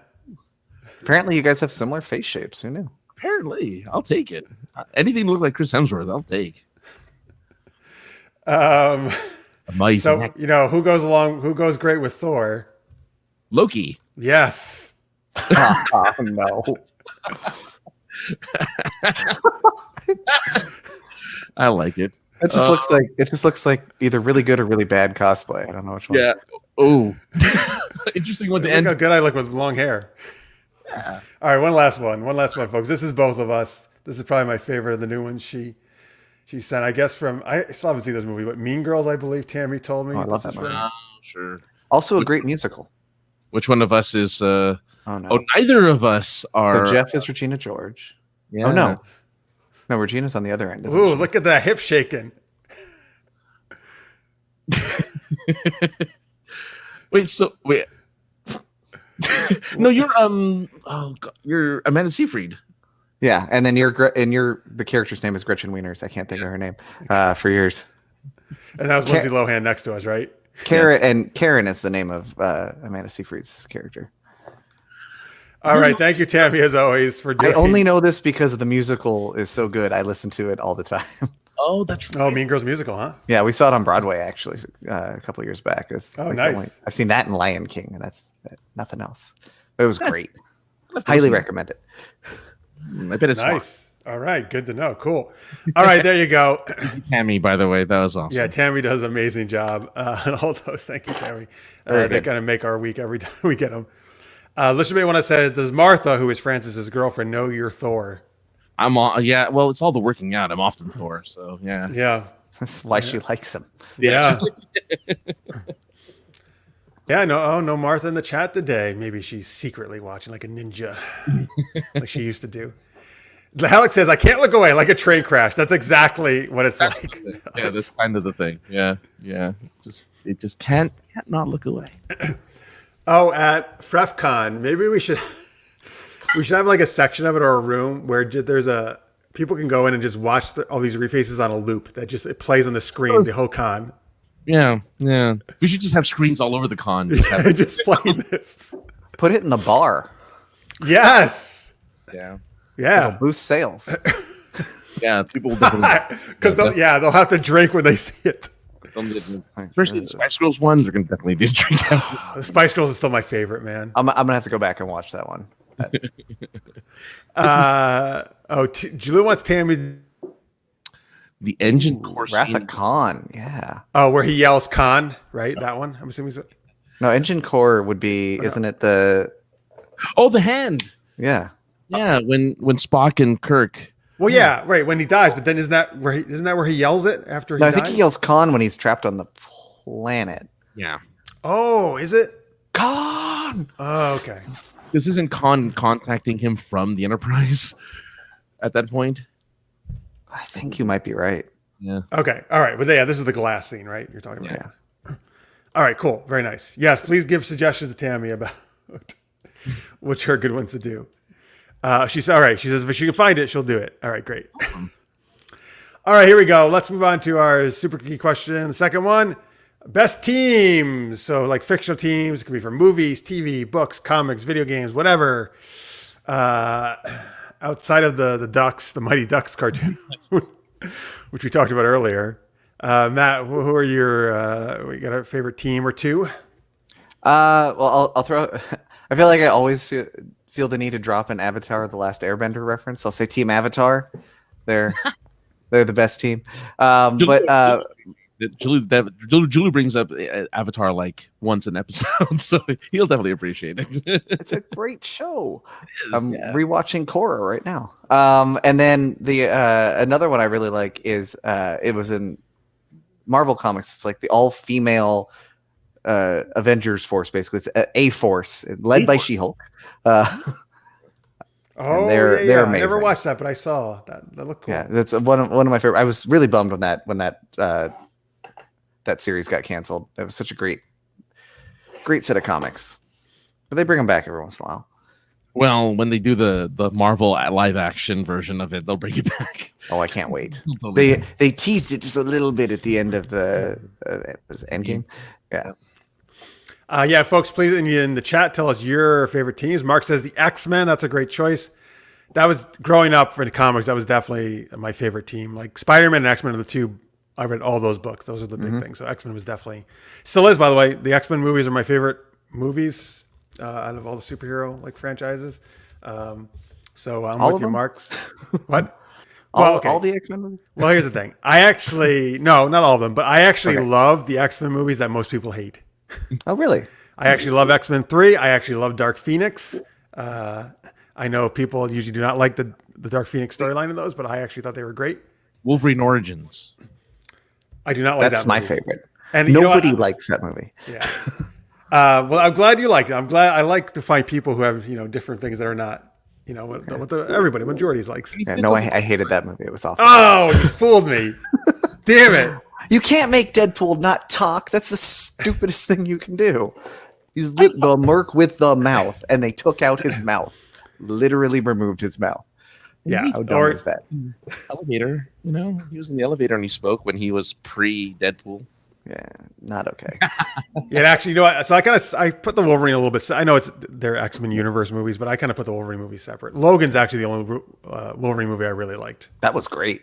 Yeah. That was very well done. An excellent ending, I think, for that, for Hugh Jackman to play and Patrick Stewart to play those roles. Necronis, I will agree with you. Unfortunately, Apocalypse. I did not enjoy Apocalypse. I had high hopes for it. X-Men Apocalypse. However, the one before it, Days of Future Past, is my all-time favorite superhero movie. I think that was amazing. I thought that was good. Yeah. Why was Apocalypse purple? I mean, he's gray usually, right? In the comics, he's like bluish gray. Yeah, he's blue. But why he was purple? And why did he look like Oscar Isaac? Is that who played him? Yeah, I think it is. He shouldn't look. I actually thought he looked pretty. No, I thought he looked cool. I actually thought he looked. Yeah, but when they showed the concept of what he was supposed to look like, he looked like Apocalypse. Like he looked amazing, and then. Oh, you mean he looked different in the version they actually used? Yeah, when they were doing the storyboard stuff, and when they were doing the potential look for him, it was spot on. I was like, that's the look you go for. Just go for that look. For sure. All right. Anyway, so other choices here. Kathy says X-Files, so the team I got Mulder and Scully. Yes, absolutely. And those two weird FBI younger. Oh, the Lone Gunmen. Oh Maybe yeah, the two? little gunner. Yeah, that's Jaluz right there. Oh, Yeah. here you go. But what were you thinking of? No, there's those two FBI agents that are supposed to be like Mulder and Scully, but they're younger, and it was played by Stephen Amell's cousin.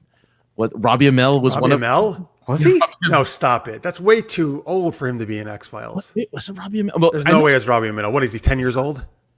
No, that's true. I guess it would be. Hey, it's the kids X-Files. Who was it then? I want to be the next Mulder. It could have been. No. They were like college age. They were like in their All right. It's 20s. So yeah, you're right. It would be too young for Robbie. But yeah, no. I need somebody to start fact checking Francis, by the way. Every time on the show, later on I learn that Francis makes up some weird information. No, I still don't believe him about the Mighty Ducks. I think he's full of shit. Yeah, somebody fact check that, please. Courteous has already taken away your nerd cards, guys. Oh, He's well, in on it. but maybe he didn't actually check it. Let's see here. Okay, Julie's got some good choices here. Knights from the 90s animated Knights of the Round Table, Marcia Squadron from Exo Squad, Gargoyles. That's an amazing choice. I love that show. He made me think of the Visionaries, which is I don't know if you guys know, an awesome animated show from the 90s. When you brought it up, you brought it up. Yeah, we've brought it up before, but it was a very short-lived animated show and a comic book, but I loved Visionaries. Speaking of cartoons, I was trying to think of ones that I would not normally say, like Justice League or, whatever, stuff like that. So I'm going to go with the Acme Investigation or Detective Agency from Where on Earth is Carmen Sandiego 90s animated series. Wow. Which is one of my all-time favorite animated shows. If you haven't seen it, folks, it's an amazing cartoon. It's really well done. It's actually a great character's story, but it also actually teaches you in a fun way about geography and the world in a way that doesn't feel like you're, being taught. So Ivy and Zack were a brother and sister teen duo who worked with this guy named the Chief, which was this like computer holographic head. And anyway, they were trying to foil Carmen Sandiego every week. So they were a great team, and every week they would travel across the world, and they were able to foil her. But of course, she always got away because she's Carmen Sandiego. She's the greatest thief in the world. But they were very good at least stopping her from stealing these priceless artifacts, or stealing the freaking Taj Mahal or whatever she was doing. So there you go. There's one you probably didn't think I was gonna. Oh, Julie says I look like the Chief. What? You do. He had this like huge like hair that stuck out, and I mean the glasses. I got the glasses, I guess. But I'm trying to remember what the Chief looks like. I can't picture it. I can't picture it either. I gotta look it up. Okay, so the kids from Dungeons and Dragons animated shows. Tammy says that's a good choice. I love that show too. All right, let's see. What do you got, Francis, for teams? I have two. One is kind of a misnomer because I don't know if they were actually called this during the show, but they were referenced as this.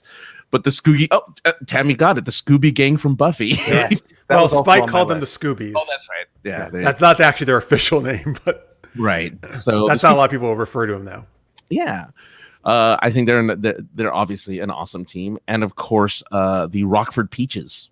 Oh, that's a good one. From A League of Their Own. Oh, thank you. I was trying to place the reference. That's a great movie. A fictional team of ladies who play baseball. Well, not fictional. Real. Based Are they real? Rockford Pete. That was a real life league and a real life team. Well, then I can't use that. So the characters were fictional. The characters were fictional, but the team actually Yes. is. But Oh, you can still use it. It's fine. It's great. I'm pretty sure somebody can correct me if I'm wrong, but I'm almost positive that was all. If I remember the end credits of that movie. I'm going to say the actual Scooby-Doo gang, the Mystery Machine, is also a great team. Of course, my favorite cartoon, but they are a great team of mystery solving.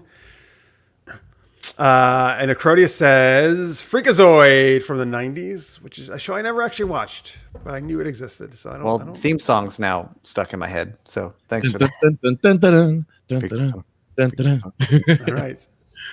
Kathy says Wild Wild West. So obviously it was a movie, but it was a show, right? First. Originally a show, yeah. Yes. Back from when? Oh God. Old, right? It was an old TV show. Okay. Old Western. Licious Mate says one of the famous lines by Tom Hanks from League of Their Own. You do it, Francis. I can't talk like Tom Hanks. I don't know. Just do the line. There's no crying in baseball. There you go. Thanks, Matt. Chaz says Electra Woman and Dyna Girl. All right, that's nice. Yeah, that's a good reference. A lot of people don't talk about them. Rescue Rangers we got from Jaloo, which I think they're doing a remake of. That would make sense, right? Because they did DuckTales. Yeah, well, now the DuckTales is finishing its final season. Hopefully, with the They're doing Darkwing Duck, right? Hopefully. Speaking of Darkwing Duck, we actually had Tad Stones, the creator of Darkwing Duck, on Knights of the Roll Table for our Halloween episode. That's right. I remember that. Because his son is on the podcast. Wait. Which one is his son? Zach. That's right. Who did stuff with us at the cons as well? Yeah. Yeah. But Team Darkwing Duck is also a great team. Yeah, man. You got Launchpad, Launchpad, DW, Goslin, all them. Yeah. Who is the Gizmo? Is that Gizmo the robot? Yeah. He's sort of an ancillary, but yeah. Tammy says, I know someone who participates as a Rockford Peach. She does a lot of historical reenactments. So cool to see her and the girls in uniform. That is super cool. That's awesome. Let's see here. And let's see here. We got Jaloo. I like this choice. I was talking about this on some show recently. From Deep Space Nine, the Niners were the baseball team they did in the holodeck against the Vulcan Logics. I actually didn't know the Logics was the name of their team, which is great. It's an amazing team name. But yes, and I love that episode with the Niners playing baseball in the holodeck. We got Shark Boy and Lava Girl. Yeah. Here we go. Another Matt who was a guest recently. I don't know something's very cool. Thank you, Matt, for tuning in. Yeah, exactly. Yeah, thanks, Matt. Maybe he just thinks Matt is very cool because he has the same name. Yeah, I agree. Will and Penny Marshall from Land of the Lost. All right, yeah. If you're just joining us, folks, we're talking like your favorite fictional teams, which can be from anywhere. Oh, I just thought of another one from the Discworld books by Terry Pratchett. The Night Watch. They're the city guards, so to speak. They're actually making the BBC America is releasing a, for lack of a better word, bastardized version of that. From every account I've seen, every picture I've seen, it just does not look like it's going to live up to what I have in my head for Sam Vimes and his crew. But the Night Watch from the books is great. George R. R. Martin stealing from another series. There you go. Tammy's a big Discworld fan. Yeah. Love them all. All right, cool. All right. Well, then I'll throw in the crew of the Normandy from Mass Effect. Oh, sure. It's a great team. Yeah. And you always play as a team because there's always three, right? You get two characters with you whenever you go out on a mission.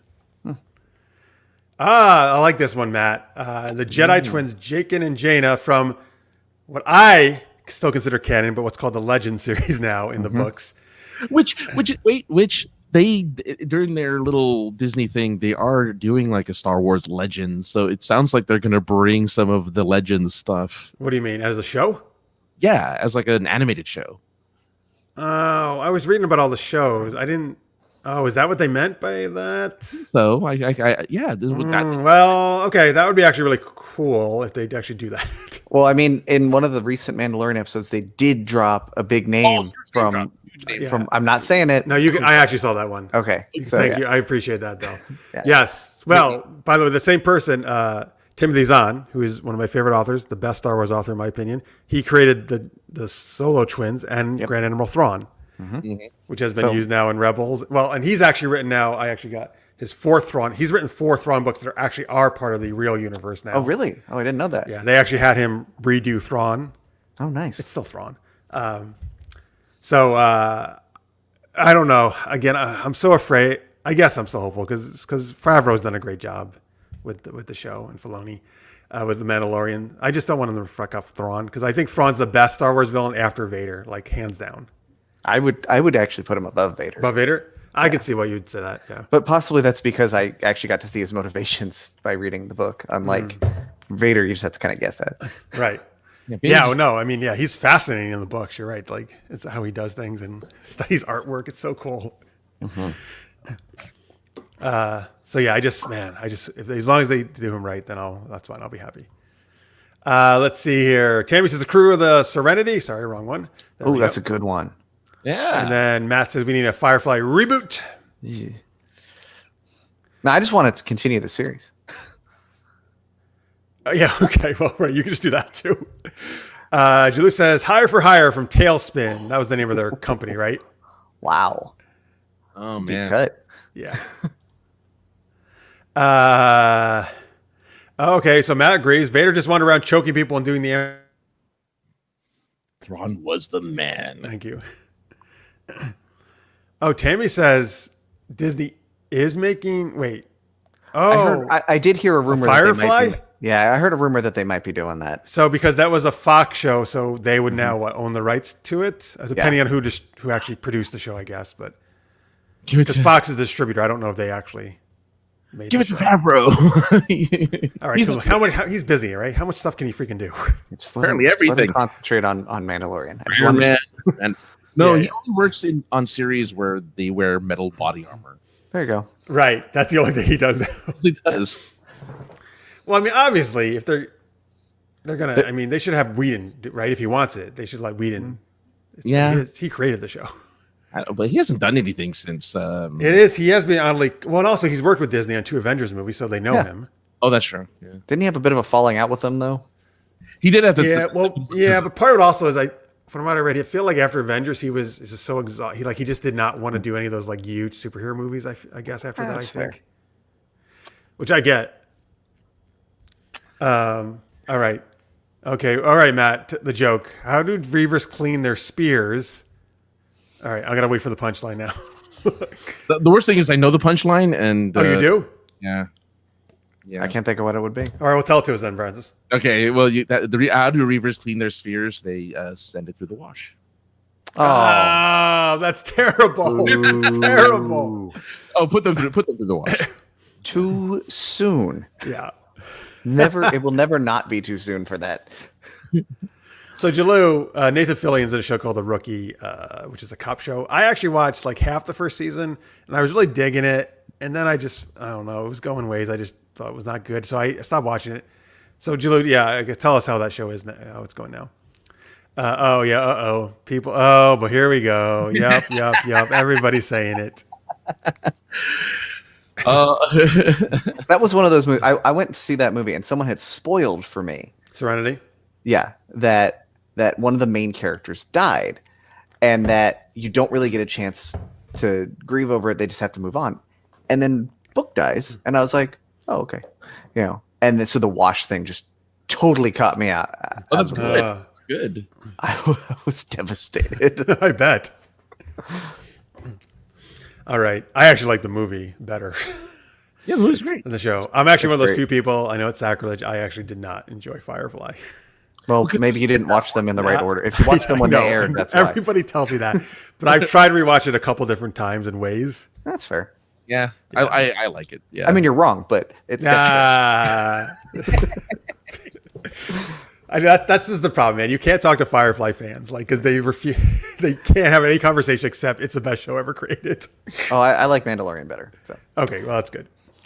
Yeah, I agree. Actually, it does a really good job of doing its thing. Firefly was a the show same with things. potential, but that's about as far as I'll go. It captures so many of the things I like. The things I like about the Star Wars universe is that things are broken. Mhm. It's one of the things I love Star Trek, but one of the things I don't like is things tend to be too good there, too perfect. So it's hard. It's a little hard to believe Star Wars always works. And Serenity had the same. Firefly had the same deal for me, and Mandalorian again captures it. I'm always happy when they do that. All right. I'm not sure. Kat, stop giving phone numbers in the chat. I don't know. I'll call you later, Kat. Okay. 3099. Yeah, it's not even the Jenny one though. No. What is this acronym? Star Trek? Wrath of Khan. Oh, the Wrath of Khan. Dude, people use acronyms all the time and they just kill me because I'm like, what is that standing for? All right. Oh, okay. Thank you. I'm so redeemed. I finally redeemed Firefly. Her youngest daughter supports me on Firefly thing, Jeff. Tammy says. Her youngest daughter always runs in during the show and yells out comments to Tammy because she hears her in the other room listening to the show. And her youngest daughter is always right, obviously. So thank you. Teenagers are always correct. So now I'm supported that Firefly is not that great. Well, my tween loved it, so. But tweens is not a teen. Well, she acts like one. Even though I'm sure your daughter is amazing. But you're like, she'll probably watch this and be mad at me. Love you, dear. I'm talking about how I love these shows. She's going to start running and yelling at things. She's wrong about plenty of stuff. She rarely wants to watch Buffy. So, I'm with you on Buffy. Buffy was a great show. Buffy was fantastic.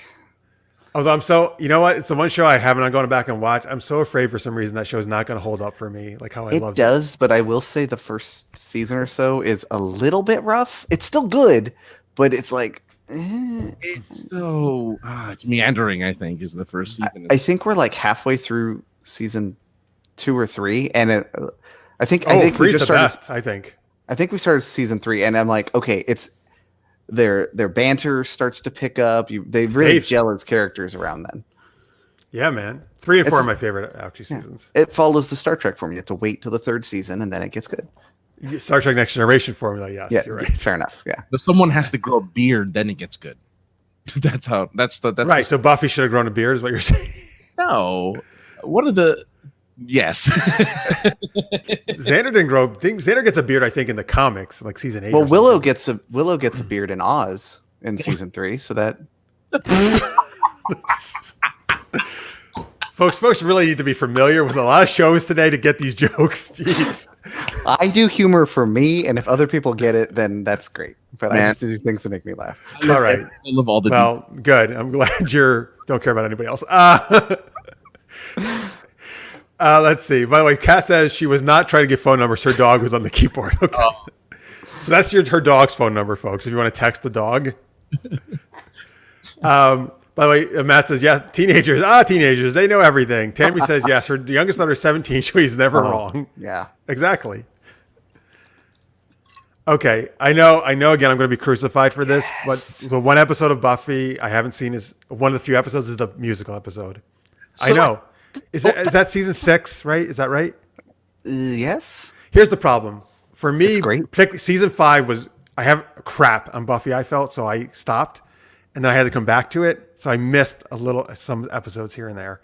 Well, I'm going to be the worst of Buffy fan because I think I stopped at like 4 and just never watched okay. it. It's okay. Then, but I went to a panel that played that episode. Oh, so you got to see it. So I got to see it. It was a sing-along, right? I had no idea what was going on. I'm like, who's that guy? What? I just said no. I just, all right. Yeah, if you don't have there's all sorts of people. The whole Willow relationship is really key to that. Spike, obviously. Oh, did you not know Willow was a lesbian? I did know that. No, I didn't. Dawn, you probably if you hadn't watched, past when it Jump Networks, you wouldn't have known who Dawn was. Jesus She's a major part of that episode. Right, and I don't think I knew Dawn. I think that was you wouldn't have. Yeah, well, yeah, you shouldn't have. Don't hate on Michelle Trachtenberg. Michelle Trachtenberg. I like. I'm never dissing actors when I don't like a character. She's great. She's fun. Great. I've seen her other stuff. She's fun. Yeah. I thought that character made no sense. Fair enough. And it came out of nowhere. Which they actually literally said basically she came out of existence more or less. They hint at her for a while though. If you go back and watch. Oh, do they really? Yep. That's interesting then. Okay. All right. Anyway, Tammy says her daughter's been cosplaying since age 5, so that's super cool. Yeah. Let's see. I do love Dr. Horrible sing-along blog. Yes. That horse. Yeah, that's what they replaced. It used to be the last day of WonderCon. They would do Dr. Horrible, and they replaced it with the Buffy music. Oh, there's still cons that do Dr. Horrible, though. Yeah. Yeah. I think Dragon Con still does it. Tammy says Spock had a very sexy beard in the Mirror universe, right? Well, he had the goatee in the Mirror universe, and then on Discovery, he has an awful beard. In my Discover. Oh, the news. Whoever's playing Spock in the season 2. I did not like. He has a beard. Yeah. Oh, that's weird. It's weird. His beard is like It kind of does the same thing as his sideburns, where it's pointy. His beard is. I'm like, what is happening right now? Pointing. Kat, I think is saying the Buffy thing musical is amazing. That's what it's called, right? Once More Yes, with Once Feelings, More name of with the Feeling. episode. Yeah. It's a fantastic. Listeners maybe likes the angel one where you got turned into a puppet. I Oh my remember god, that I forgot about that. Oh, I blocked Angel that did out. some weird shit. Like, I can see the puppet right now in my head. oh, Tammy prefers the Xena musical episode to the Buffy. Ooh, I'm trying to remember the that. Xena one now. Fuck, I gotta go back and watch that. Yeah. All right, Kat's a huge Buffy fan. Excellent. Buffy Dawn of Justice.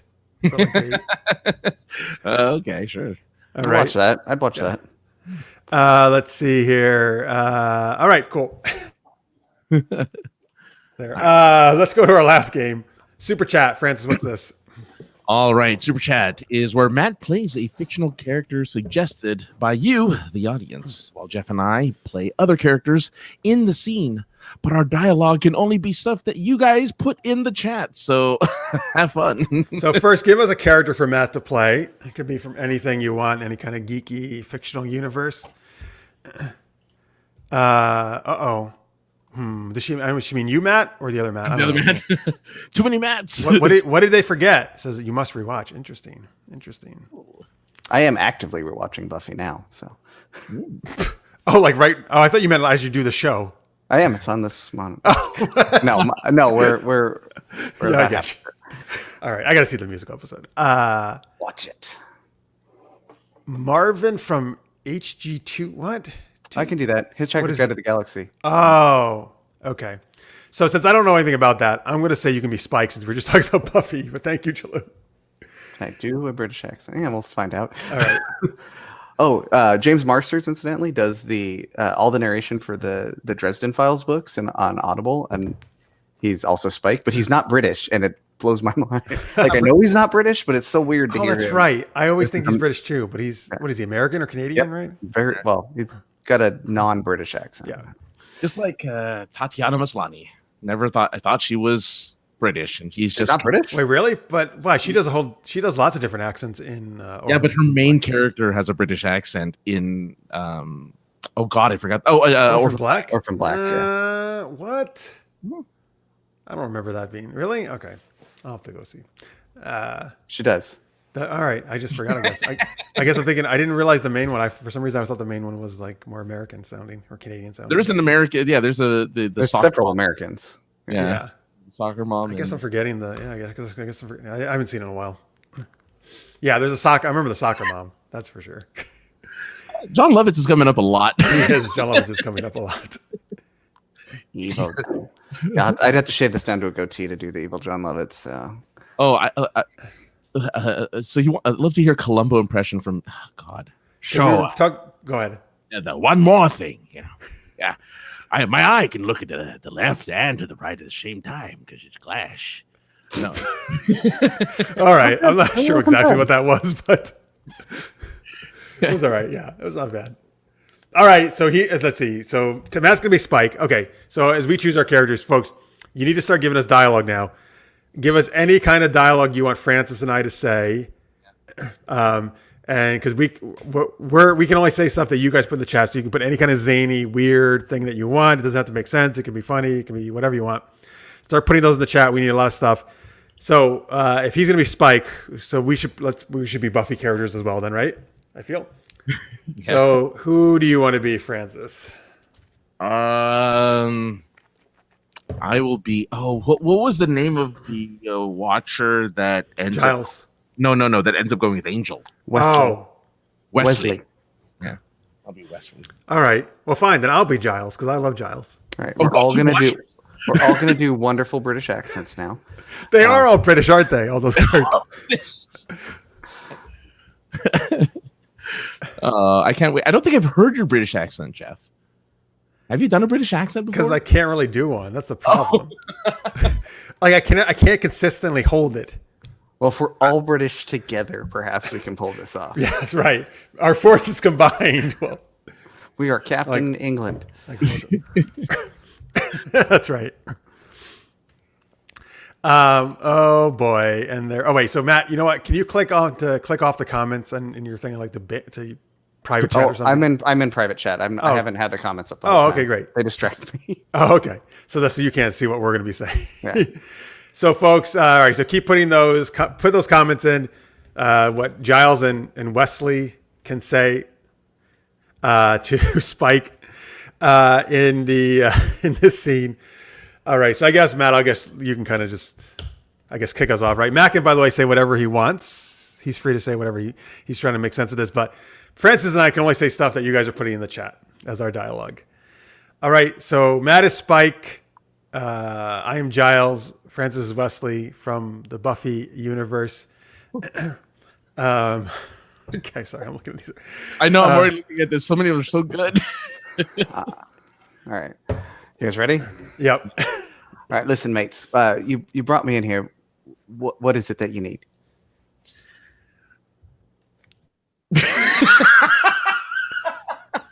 Like another. Unpopular opinion, but I think potatoes are sexy. Well, to each their own, but not a fan, love. Bloody bollocks it all. Exactly. Yeah.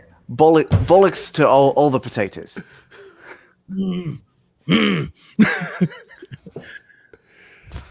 It's a sunshine day. Oh, well, then I've got to get back inside because if I'm out in the sun, ash. So thanks for the warning.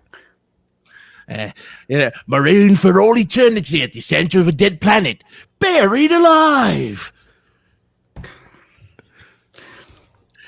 No, I got back out of there. I was down there for a while. I got brought back. It's sent as an amulet. It's the whole thing. I hate the smell of tapioca. Me too, mate. The other day I went. I was going to have a bite on this guy, and he had a bowl of tapioca, and I just vomited all over him. It was awful. Why are you constantly eating grapes? They're delicious. What's your problem with grapes? Yeah, that's what I thought. What's your favorite blood type? Oh, my favorite blood type is A positive. That tricked you there.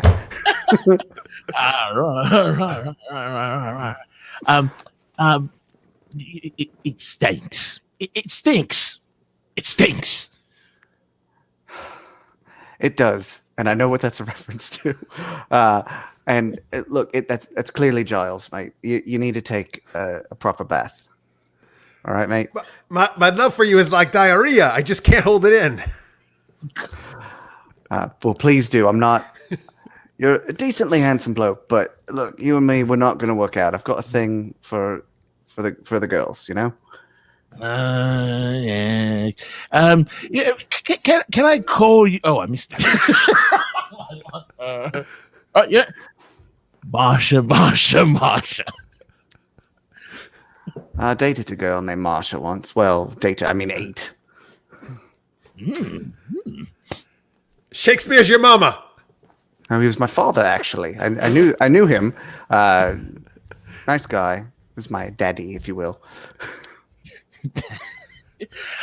Gee, would be so much cooler if Lady Face Slap was here to help us slap some faces. I think so. If Lady Face Slap was here, she and Drew would get along fantastically. Do you like movies about gladiators? I've never been a fan. All the sweaty men. I've never seen a grown man naked either.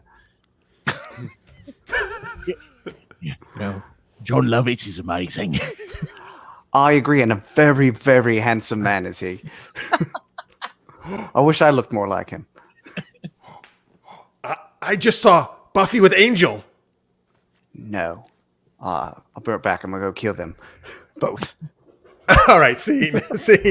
I could not stay in the same accent. I was always either Carl Urban's character from The Boys or like fancy posh British guy. I could not settle on the two in between those two. Yes, boys, I hope you enjoyed that. None of us really sounded like those characters at all, I feel. But I don't know what Francis was going for there, but I liked it. yeah. I'm a British pirate. Bloody boy. Your accent was good, though, Matt. Yeah, I like the accent. I couldn't hold mine. Which one of the two that I did you I like them all. Both. That's good. The mate. I like the mate. By the way, Francis, were you? Any of the lines you were saying I couldn't even find. I feel like we were looking at different chat. I was at the top of the chat. You were near the bottom. That's the problem. Oh, is that what you were doing? Okay. I started from because I looked at the very top, which is where. Oh, there's the grapes. I missed that. Totally missed that one. Thanks. There you go. That was smart. Okay, so that was smart. Yeah, from the critic. Yeah, I mean, buy my book. What's it from? The critic. The critic. Oh, okay. All right, thank you guys. Thank you for all those great lines for super chat. Appreciate it. My hair's all over the place because of it. I tell you what. Oh man. All right, folks. So that pretty much does it for the main show. Remember, we are going to do after hours just after this. If you're a Patreon supporter, Nope. You go to patreon.com/supergeekedup. It'll be the top post on that page is where you will see the new video that we're going to put up. Again, just give me a few minutes to get that post up there. Just hit refresh if you don't see it right away. We're going to be talking about our favorite geeky holiday specials, or favorite holiday specials in general, on this after hours. So you can join us for that. And remember, Friday, either 10 or 11 p.m. Eastern, we'll make a decision soon. We're going to do a live watch and commentary on the Star Wars holiday special for our Patreon supporters. So you can join us for that. That'll be fun. And sorry, I'm still looking at the lines that are coming in. Yeah, on Saturday, we're going to have a therapy session for Jeff to deal with having watched that movie on Friday. Oh, yeah. That's right. Because it'll be my first time watching it. All right. And before we get out of here, folks, though, Matt, where can they check out your podcast? You can check out our podcast at rolltable.podbean.com or any place where you might stream a podcast. Just search for Knights of the Rolled Table or go to @RolledTable on basically any social media, and you can find us there. Come check it out. Awesome. And they just kicked off season 4, right? Yep. And check out the DM'd by me holiday special coming out next week. Nice. Let me know if it's any good. Let's see here. Julie says, Jeff, you will need a therapy session. Matt isn't joking. Everybody tells me that. I still feel I'm going to enjoy it. Well, because we're talking over it, it's going to be that much more fun because we're going to be making fun of it. But even on its own, I feel like I can enjoy bad stuff like that. There's some scenes, though. There's some scenes where there's no English. It's Wookiee, right? It's all Wookiee for half an hour. Well, it's on Kashyyyk. It should be. But I'm just saying, and no translation. Well, they expect you to be able to speak like Klingon. Like Klingon? Well, well, people learn Klingon, right? That's a course you can take. So, I don't know that Wookiee has been dissected in much the same way that Klingon and Elvish have.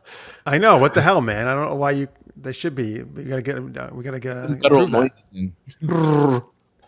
Let's see. And then Alex says another fun episode. Thanks everyone. Well, thank you guys. Thank you guys for being here and making it fun and being awesome.